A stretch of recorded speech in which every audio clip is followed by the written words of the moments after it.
आज American medical association इस बात को अपने सभी रोगियों, हॉस्पिटल्स, नर्सिस, पीडियाट्रिक जितने फिजिशियंस हैं उनके माध्यम से ये सबको मैसेज दिया जा रहा है कि आप अपने सभी जो आउट पेशेंट या जनरल जो आपको विजिट करते हैं सबसे ये कहिए कि 7 बजे से पहले आपका भोजन हो जाए रात्रि का, और 9:30 से 10 बजे तक आप सो जाइए अगर आपको स्वस्थ रहना है तो।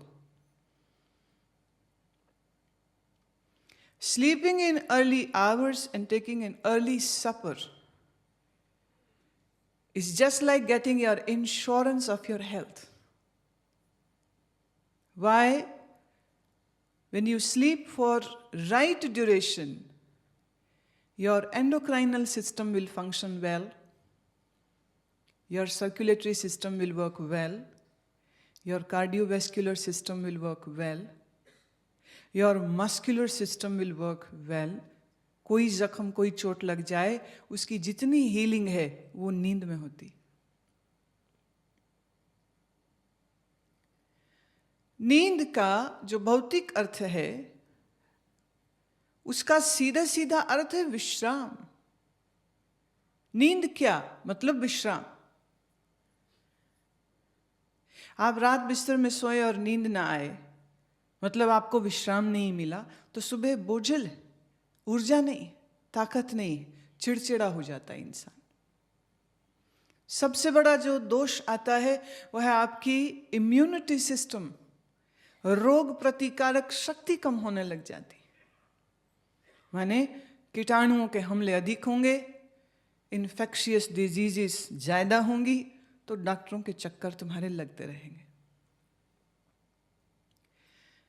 रात का अर्थ है नींद, नींद का अर्थ है विश्राम।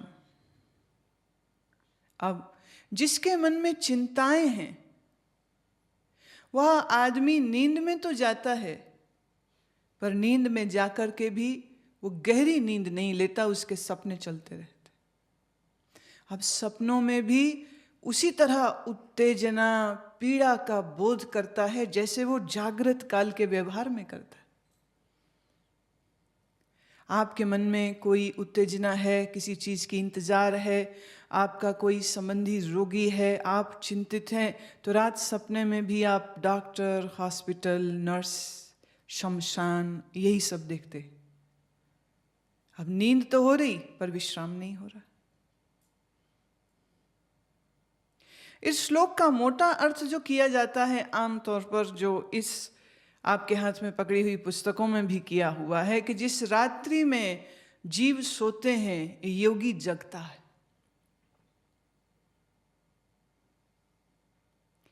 कई एक साधु, कई एक योगियों ने इसी को चिन्ह मान लिया कि अगर हम रात सोना बंद कर दें तो हम भी योगी हो जाएंगे। तो रात नींद न आए इस वास्ते वो ठंडे गंगा के जल में खड़े रहते। रात नींद न आए इसलिए वो शमशान में जाके बैठे रहते। रात नींद न आए तो रात भर वो हर दोपहर 2 घड़ी 4 घड़ी शंख बजाते, ढोल मंजीरे बजाते, रात भर गाते। कुछ एक ऐसे भी साधु हैं जो अपनी आंख में सरसों का तेल लगा लेते। आप सरसों का तेल तुम आंख में डालोगे तो आंख से पानी बहेगा, दुखेगी, लाल हो जाएगी, अब नींद कहां से आएगी? सिर्फ इस श्लोक को न समझने के कारण। इस श्लोक के जो आध्यात्मिक अर्थ हैं, जब तक आप उसे नहीं समझ पाएंगे तब तक आपके लिए जो शब्दार्थ किए गए हैं ये और उलझन खड़ी कर देंगे। निशा का जो आध्यात्मिक अर्थ है उसके साथ जोड़ते हुए अब इस अर्थ को समझें। नींद, रात्रि, विश्राम। रात का मतलब नींद, नींद का मतलब विश्राम। नींद कौन सी हो? जड़, स्वप्न वाली, अब अगर जड़ नींद रहती है तो जिस साधनात्मक पक्ष को वो देखते हुए कह रहे हैं योगी जगता है, वो अर्थ उसमें जाएगा नहीं। जड़ नींद हो गई तो योगी को जड़ नींद नहीं होती, इसका मतलब कोई नींद ऐसी भी है जो चेतन रहते हुए आती।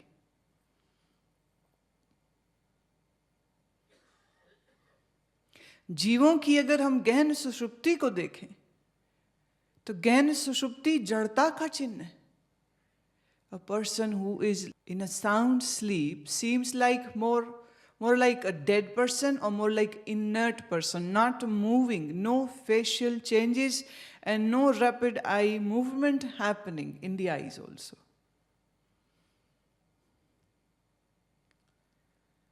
ऐसी रात में जब जीव सोते हैं योगी जगता है, क्या अर्थ ये लें हम कि वो योगी सोते नहीं हैं?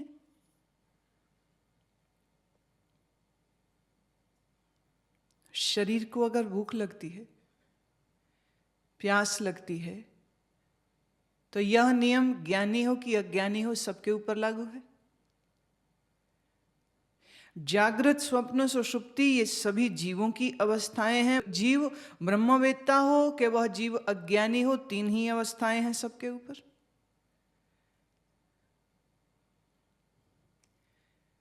संयमी सोता नहीं।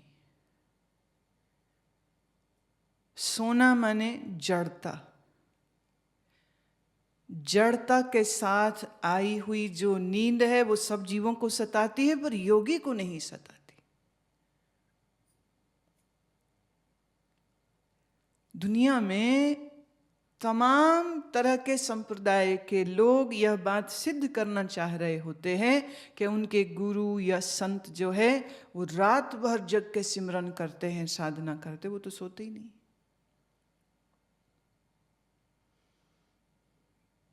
ये संभव है कि वो जो संत है वो ध्यानस्थ बैठा हुआ था,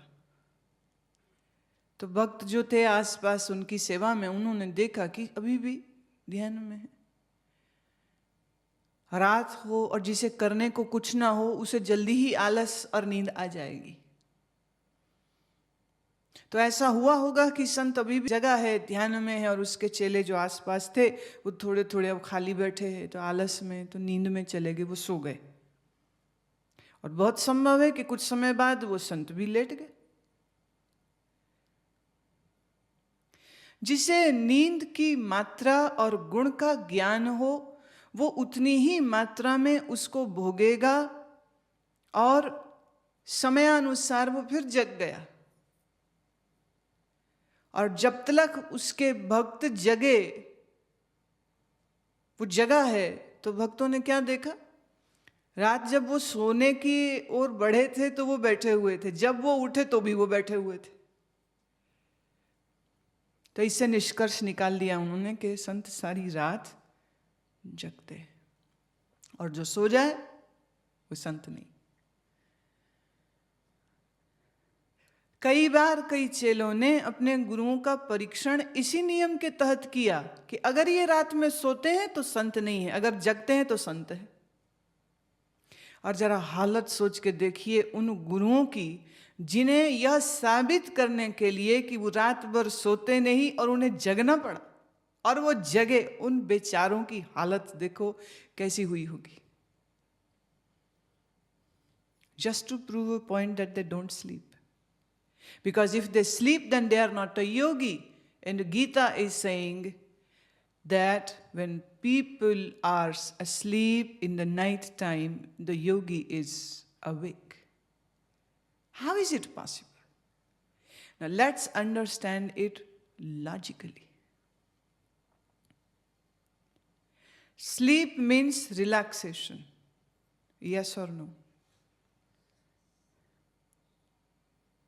If you are restless, then you are not sleeping. अगर आप रेस्टलेस हैं तो भी वो नींद नहीं है, और अगर आप गहरी सुषुप्ति में चले गए, जड़ हो गए, तो ये जड़ नींद योगी के साथ जुड़ नहीं सकती, क्योंकि योगी की साधना जड़ता की नहीं, चेतना की है।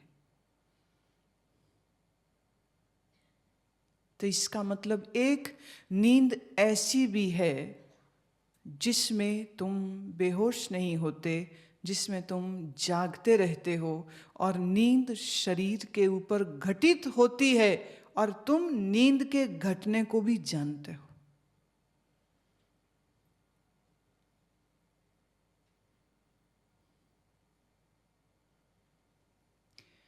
नींद आती है, आप कुछ कर नहीं सकते उसके लिए, अगर ना आ रही हो तो।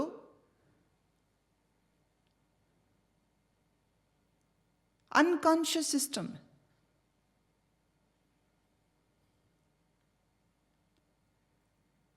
और यह श्लोक गहरे से इंगित कर रहा है योग निद्रा की ओर।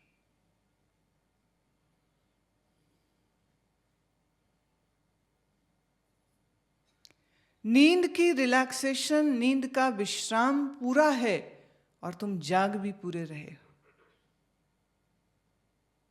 पर जो लोग योग निद्रा का अभ्यास अभी शुरू किए हैं वो यह जानते हैं कि 27 से जब वो 0 गिनती तक आते हैं तो पहले तो बीच में ही गोल हो जाता है, गिनती गड़बड़ हो जाती है।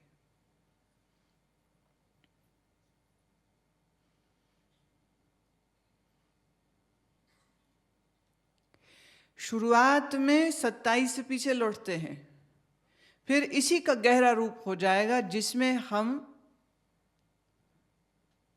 54 से वापस लौटते हैं।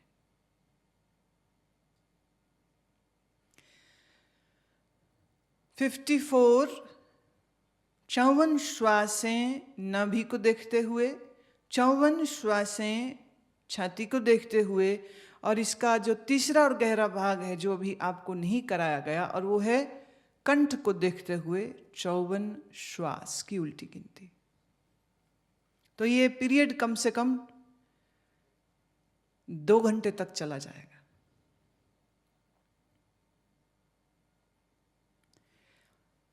चौवन मिनट के इस प्रयोग में, इस उल्टी गिनती गिनते गिनते अंदर बाहर एक, अंदर बाहर, कईयों की गिनती भी गलत हो जाती। In and out, now it is 27। In and out, now it is 26। 27 या 54 की गिनती गिनते गिनते नींद का प्रभाव आएगा और चेतन, अवचेतन, अचेतन, इन 3 तलों में तुम्हारी चेतना डोलती रहती। किसी घड़ी नींद आ गई, किसी घड़ी फिर जग गए और मेरी आवाज आ रही है, फिर सो गए, फिर ना आधे सोए और आधे जगे, फिर बीच जग गए। ये जो ट्रांसमाइग्रेशन होती रहती है from one state to another, एक स्थिति से दूसरी, दूसरी से तीसरी, तीसरी से फिर वापस, इन्हीं स्थितियों में जाते जाते जाते फिर वह दिन निश्चित तुम्हारे सामने होगा कि जब अवचेतन अचेतन दोनों हालतों को भी तुम दृष्टा होकर देख पाते हो। जैसे पहले पहले करे तो गिनती जल्दी भूलेगा, ज्यादा गलती होती। पूरी तरह से विश्राम में न रहो या मन के विचार इधर उधर के आ जाएं तो गिनती जाती है। इसीलिए योग निद्रा की तमाम प्रक्रिया में यह बात कही गई कि पूरे समय मेरी आवाज को सुनना है। अगर आवाज के इस लंगर के साथ तुमने अपनी चेतना को जोड़ दिया तो जरा सी नींद की वो बेहोशी छाई कि आवाज फिर खींच लेगी चेतना को बाहर। समझ रहे? इसलिए योग निद्रा की प्रक्रिया को सीढ़ी के बगैर अभी आप नहीं कर पाएंगे, क्योंकि उसके बगैर कब नींद में गए और फिर गए तो बाहर नहीं आ पाए, फिर नींद साधारण। पर यह भी सही है, योग निद्रा करते करते अगर किसी की नींद गहरी हो जाए तो ये भी एक शुभ लक्षण है, क्योंकि ऐसी प्यारी नींद आपकी अब प्राकृतिक रह ही नहीं गई। तो जिन किन्हीं को नींद ना आने का रोग हो, उनके लिए भी योग निद्रा अति उत्तम उपाय है। और जो इसके द्वारा अपने चेतना के तलों को समझना चाह रहे हैं, उनके लिए तो ये अति उत्तम तंत्र का उपाय है।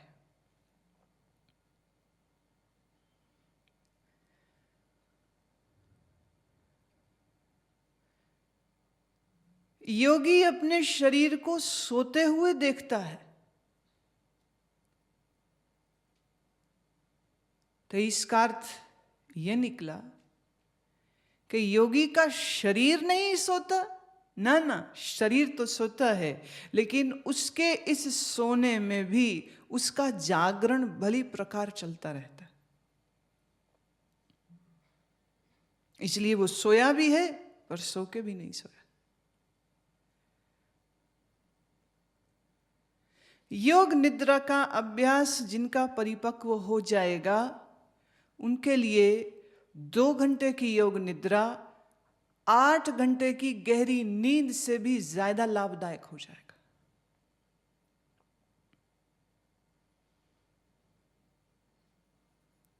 या निशा सर्वभूतानां, भगवान कह रहे हैं, जिस निशा, जिस रात्रि में जीव सोते हैं, योगी जगता है। इस जागरण के पीछे ध्यान है, धारणा है।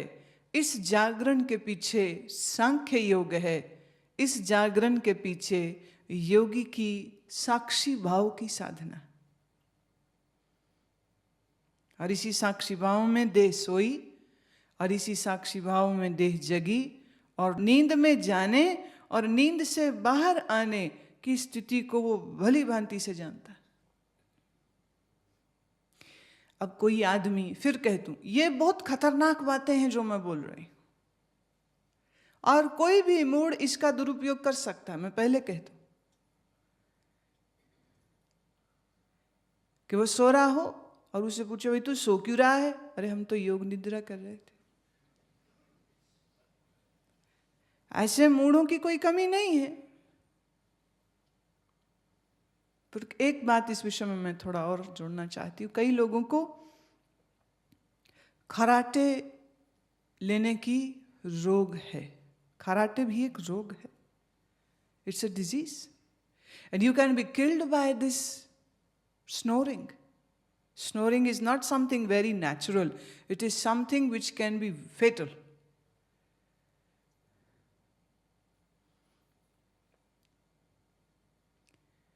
तुम्हारे खराटे हमेशा दूसरों ने सुने हैं, तुमने नहीं सुने। तुम योग निद्रा का अभ्यास बराबर करने लग जाओ, तुम अपने खराटों को भी सुन पाओगे। और यह एक ऐसा अद्भुत तमाशा होता है, अविश्वसनीय लगेगा। अभी तो तुम्हें बिल्कुल अविश्वसनीय लगेगा, पर यह सत्य साधकों के अनुभव है। साधकों के अनुभव यह कि उन्होंने नींद आते देखी, खराटे देखे, कुछ देर जगे रहे और फिर गहरी नींद हुई। पर इस गहरी नींद में जगने का भाव बना रहा, नींद टूटी तो भी जगने का भाव बना रहा। और कुछ एक साधक जिन्होंने ईमानदारी से साधना की है, उन्होंने पूरी पूरी रात जगते हुए में और शरीर को सोते हुए में देखा। तो जब ये साधक की अनुभूतियां हो सकती हैं, तो एक सिद्ध की अनुभूति कैसी होगी? And let me point this out. It doesn't take long period to achieve great heights in spirituality. It all matters. It all matters how deep your sincerity and dedication is. अगर आप समर्पित हैं, संकल्पनिष्ठ होकर साधना करते हैं, तो साधना के फल तत्क्षण मिलने शुरू हो जाते। ऐसा नहीं कि 10-20 साल तुम योग निद्रा करोगे तो तुम इन स्थितियों का अनुभव करोगे। अगर मेरे वचन के अनुसार तुम चलो और तुम समर्पित भाव से करो, ये शायद आज ही रात हो जाए, कल ही हो जाए, संभव।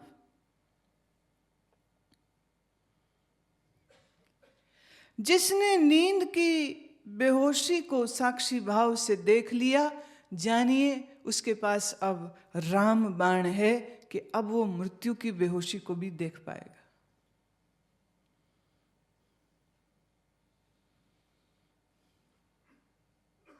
ये एक पैरामीटर रखिए अपने सामने, एक मापदंड रखिए। अगर आप अपनी नींद के दृष्टा नहीं हो पाए तो आप अपने देह के मरण के दृष्टा नहीं हो पाओगे।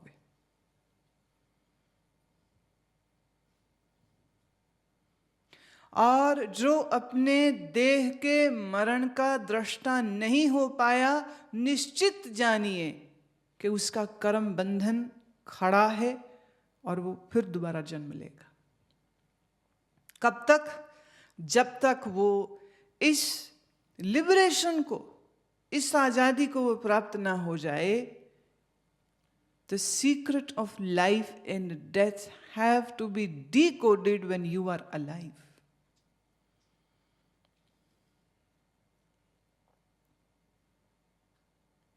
बेहोशों की तरह मरोगे, बेहोशों की तरह कहीं पैदाइश हो जाएगी। पर बेहोशी में मृत्यु न हो, उसके लिए तुम्हें आज अपनी नींद पर काम करना आवश्यक है। सो इसके लिए योग निद्रा एक अद्भुत, बेमिसाल ध्यान की पद्धति है। या निशा सर्वभूतानां तस्याम जागृति संयमी यस्याम जागृति भूतानि सा निशा पश्यतु मुने। अब ये जो दूसरा श्लोक का पंक्ति है, इसका अर्थ अपने आप में फिर बड़ा गहरा है।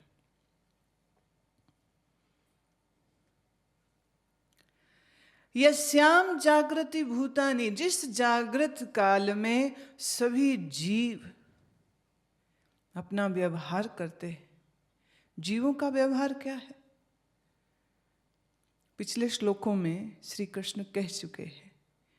विषयों का चिंतन, उससे आसक्ति, आसक्ति से राग, राग से कामना, कामना से के पूरे ना होने पर क्रोध, और ख्याल करिए कामना पूरी हो जाए तो राग, न पूरी हुई तो क्रोध, क्रोध से स्मृति नाश, स्मृति नाश से बुद्धि नाश।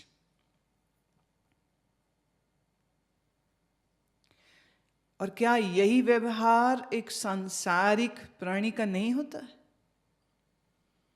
उसके चित्त में बराबर किसका चिंतन चलता है? विषय का। तो जिसका चिंतन चलेगा उसी की तो आसक्ति होगी, जिसकी आसक्ति होगी उसी की कामना होगी।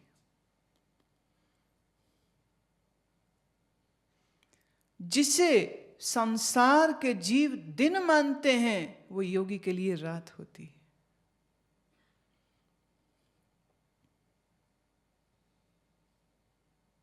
जीवों की जागृत क्या है? इन 10 इंद्रियों से मन बाहर जाए और अपने अपने विषय को भोगे, यही तुम्हारी संसारी आदमी की जागृत होती। पर यह जागृत, यह दिन योगी के लिए रात है। मतलब उसका मन न विषय की चिंतना करे, न उसकी आसक्ति, न उसके राग, न उसकी कामना, न पूरे होने पर वासना, न पूरे होने पर क्रोध, न स्मृति का भ्रम, न बुद्धि का नाश। मतलब जब दुनिया जगती है वह काल योगी के सोने का होता है। मतलब ये नहीं है कि वो रात में जगेगा और दिन में सोएगा शरीर से। इसका अर्थ यह कि जिस चीज के लिए संसारी लोग तड़पते हैं, उन चीजों की प्रति ज्ञानी उपराम है।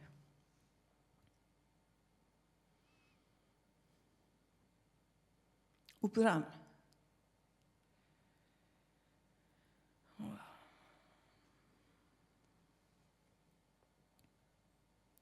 संसारी का रस विषय भोग में है और योगी का रस आत्मवान होने में।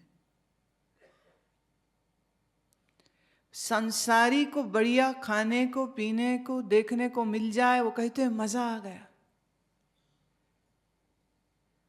और ज्ञानी को किसी सत्पुरुष का दर्शन मिल जाए और उससे सत्संग मिल जाए, माने आत्मचर्चा सुनने को मिल जाए, वो कह रहे मजा आ गया।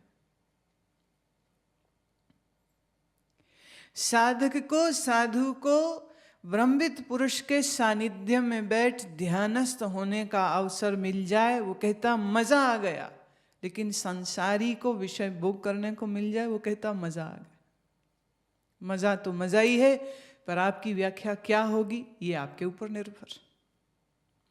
तो जिसे संसार दिन कहता है वो योगी के लिए रात है। जिसको योगी रात मानता है वो दुनियादारों के लिए दिन होता है। इसीलिए योगी और विषयी का कोई मिलाप नहीं होता।